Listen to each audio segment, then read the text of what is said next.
Ja, beste kiekers, we zitten hier lekker in een hoestelijke sfeer aan een keukentafel. En wat zo mogen we zeggen, ik ben eigenlijk benaderd door Helma. En Helma is van het koor. Ja, dat is En die kwamen vroeger uit Panningen, Echel.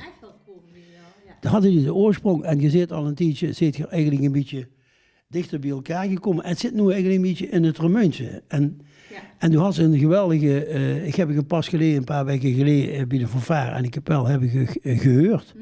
En ik was bijzonder onder de indruk. En toen zag ik, zitten ook vrijwilligers, maar drie, dat wil ze niet weten. We hebben een hoop vrijwilligers. Ik zeg, nou, dan moet je die eens een keer ook echt in het zonnetje zetten. Koorleden is geweldig. Dan moet je daar eens even over vertellen over dit koor. Maar wie werd zo'n koor geleid? Los van het feit dat er dus een muzikale leidster is, is er natuurlijk ook een bestuur. En toen kwam ik met het initiatief, nou, we hebben een geweldige mevrouw bij ons rondlopen en die heet Miep. En die zei, nou, in je hoofd in, dat me doet. Ja. En die wil ik gewoon scherp in het zonnetje zitten. Nou, ik zeg, dan komen we vanzelf even langs. Nou, dan zitten we op een geweldige plek achter de AC, notabene. En dan wil ik je even vertellen, waarom heb je dan Miep aanbevolen? Nou, Miep is een koorlid wat al jaren lid bij ons is. En dat zet zich heel erg in voor het koor. En het is al 10 jaar bestuurslid. Is voorzitter geweest, maar uiteindelijk is het secretaris gebleven. Het doet heel veel werk eraan. En na 10 jaar zei het nu, ik stop eigenlijk met het secretarischap. En dan mogen anderen het overnemen. En ik vind het toch wel een prestatie op vandaag, want het is allemaal vrijwilligerswerk. Dat iemand zo lang zich inzet, want het zijn allemaal leden uit het koor die vrijwilligerswerk in het koor doen. Uit wie voor personen besteedt het koor eigenlijk? Rond je 25 zit er voor. Dus een van die 25 is dan of voorzitter, een van die 24 is of secretaris of penningmeester. Ja. En dan moet van alles geregeld worden. Ja. Dus dat, ja, los van het feit dat je geweldige repertoire had, is hij natuurlijk niet alleen vrijwilliger, maar is hij ook nog koorlid. Ja. Ja, dat hebben we hebben echt alleen maar in commissies en in bestuur zitten mensen die echt daadwerkelijk zingen in het koor. Ja, die van de hoed en de rand weten. Ja. Die weten wat die koor duidt, waar ze heen gaan, enzovoort, enzovoort. Ja, dan ga ik nu eens even naar de uitverkoren, in dit geval de vrijwilliger van de week. En dan kom ik bij nemersangers als Miep. Ja, die stopt ze er met 10 jaar. Blijf wel naar bij het koor. Ik blijf bij het koor, ja. Ja, nu hebben ze natuurlijk ook een stukje geschiedenis metgemaakt. Wie dat van Echel wie de meerderheid nog uit Echel-Panningen kwam. Uit de Hooghelder, zeg ik helemaal altijd even. Ja. En ja, wie kwam dat die Ramuntse club erbij kwam? En dat het uiteindelijk opgeschoven is? Er was weinig animo voor nieuwe leden uit Echel en omgeving. En er kwamen steeds meer mensen uit Remun-omgeving erbij. En op een gegeven moment werd het aantal zo weinig dat we dachten van, nou, we gaan naar Remun neer.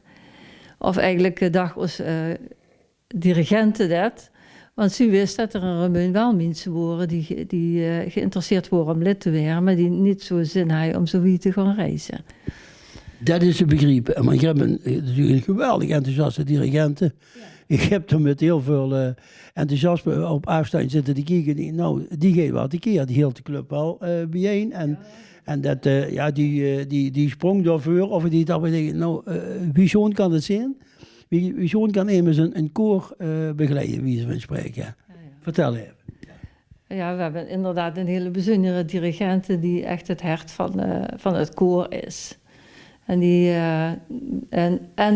ons koor, dat zet meerdere koren, maar ze zei altijd van Brisky, dat ligt me gauw aan het hart. Ja. Maar vult Brisky nu met die dirigenten? Want je zegt natuurlijk, dat is een hele belangrijke rol, hè? Nou, dat zou kunnen. Dus als die dirigenten straks op een of andere moverende reden zeggen, nou ja, ik wil het dus een stoel verhogen doen, ik doe maar dat, of ik wil eens geen anders. Dan is dat zou dat wel eens heel gevaarlijk kunnen zijn voor het bestaan van Brisky? Ja, dat zou wel kunnen, ja. We zijn sowieso al een hele hechte groep. De mensen, de leden, het zijn allemaal halve vriendinnen van elkaar. Het is een hele goede sfeer altijd. En ja, ze zit er in het centrum en die hield het ook bijeen. Ze is heel betrokken ook bij iedereen. Deed dat, vooral allemaal wel gaat. Maken van elkaar van alles met ook. Leven met elkaar met. En dat maakt het koor zo sterk. En ook de samenzang zo mooi, denk ik. Omdat weinig grote ego's die alleen maar voor zichzelf komen, maar altijd bezig van wie klinkt het met de anger. Ja, dat heb ik als op afstand kunnen ervaren en begrepen. Er is geen plaats voor ego's. In zo'n koor hebben ze ook verschillende... en ik dacht, ja, wat fantastisch dat op een gegeven moment... dat ik immers heel hoog hoorde zingen of leeg. En dat vulde elkaar zo geweldig aan. Maar dan moest ze natuurlijk zo'n dirigent hebben. Wie heet ze voor de mensen toes? Sandra Halmans. Sandra Halmans, ja, dat heeft ze mij verteld. Die is geen familie van, maar zo heet het dan. Hè. En dat, Sandra doet dat op zo'n bijzondere manier. Maar wie werd die muziekkeuzes? Even, ik mag even nog terug. Wie werd de muziekkeuzes gemaakt? We hebben een muziekcommissie. Elke stem is een lid, zit in die commissie. En die komen 2 keer in het jaar bijeen om mooie liedjes uit te kiezen. Onderling, samen met onze dirigenten.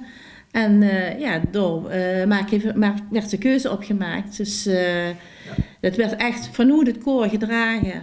Je zegt vanuit elke stem, hè? De meeste mensen toen ze zeggen, wat hebben die over wie voor stemmen spreken we dan? We hebben er 5. Okay. We hebben de alten, we hebben de mezzo-sopranen, we hebben de sopranen, we hebben de tenoren en de bassen. Tussen de toetsen weet je te zien 4 stemmen. en zo maar kunnen mensen zich nog aanmelden bij het gezelschap? Op het ogenblik hebben we voor zo'n gezelschap wat zo met elkaar in balans is, dat we eigenlijk nu geen plek meer hebben.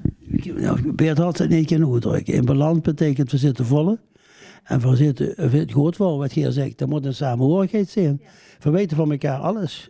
Wie ze van spreken, als iemand in de penarie zit, dan weten ze dat van elkaar. Als iemand feest zit, weten ze het ook van elkaar. En dat is eigenlijk ook wel de basis voor zo'n koor aan de gang te houden. En bij ons stond echt op een wachtlijst.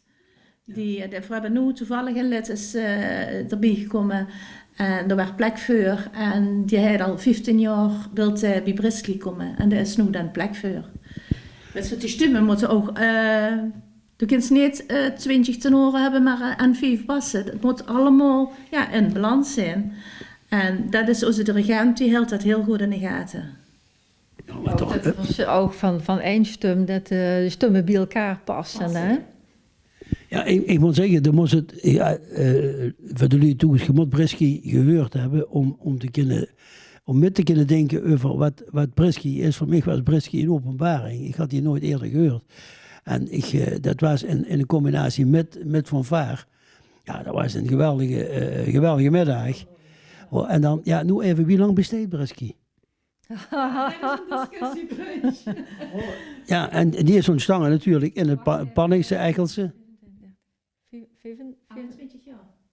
28 nu? Dat is mij wel, ja. Nee.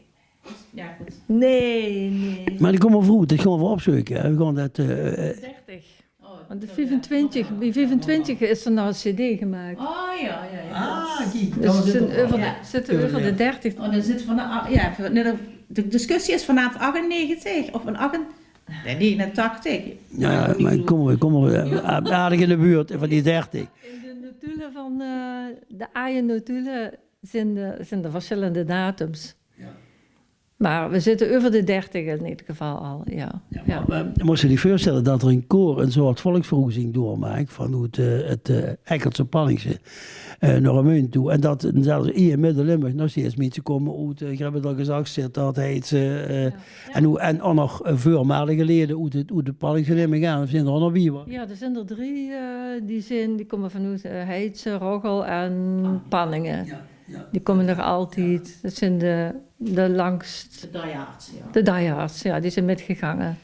Ja, wat mij nu opvalt, als mensen toe zitten, misschien zelf ook wel.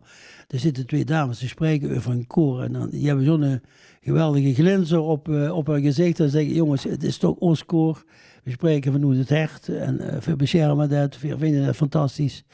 Ja, Dick van harte bedankt voor dat ze dat koor al 10 jaar leiding is, maar dat ze vooral zo blijft zingen. Die zussen zo bij het koor, heb ik begrepen. Ja, die steeds die gaat foto's te maken, zodat we ook nog zeker weten dat er vrienden zijn geweest. Ja, Helma, ik ook bedankt voor het initiatief. Ja. En ja, er hoort bij zo'n dingen, wat wil ze nog kwijt? Wat wil ze nog kwijt voor het koor? Dat ik heel trots op ben wie het bestuur en het koor nu functioneert. We hebben verschillende commissies. Heel veel mensen doorgaat. Een kledingcommissie, een muziekcommissie, immers van lief en leed. Zodat de taken allemaal een beetje verdeeld zijn. En wie het bestuur nu functioneert, ik geef dat in volle vertrouwen, geef ik dat over. Ja. En wanneer kunnen Verbrisky weer eens beloesteren en wo? Nou, samen met de fanfare weer en G. Reinders. En dat is? Op het Kruisbergpark. In het Kruisbergpark. Ja, 27 juni dagen. Oké. Ja. Ja, dat is een geweldige entourage. Heb je wel eens in het Boetelog een concert gehad? Jawel, we hebben wel eens met de kerst in Boetelog en Buggenum hebben we ook Dakkerboete gezongen. Dat is dan wel een beetje kieken, dat is een beetje stijs, waar het geluid niet weggaat. Dus met een moer of zo. Het Kruisbergpark, dat leent zich enorm. Ik ben 10 jaar voorzitter van de fanfare geweest, daar in de kapel. Dus dat Kruisbergpark, dat leent zich enorm voor dit soort evenementen.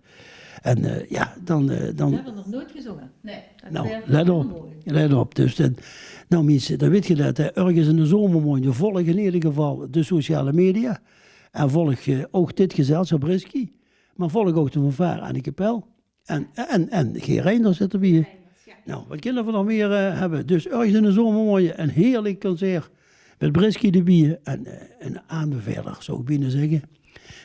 Ik ben er geweest met mijn cameramannen. Perry waren er ook bij.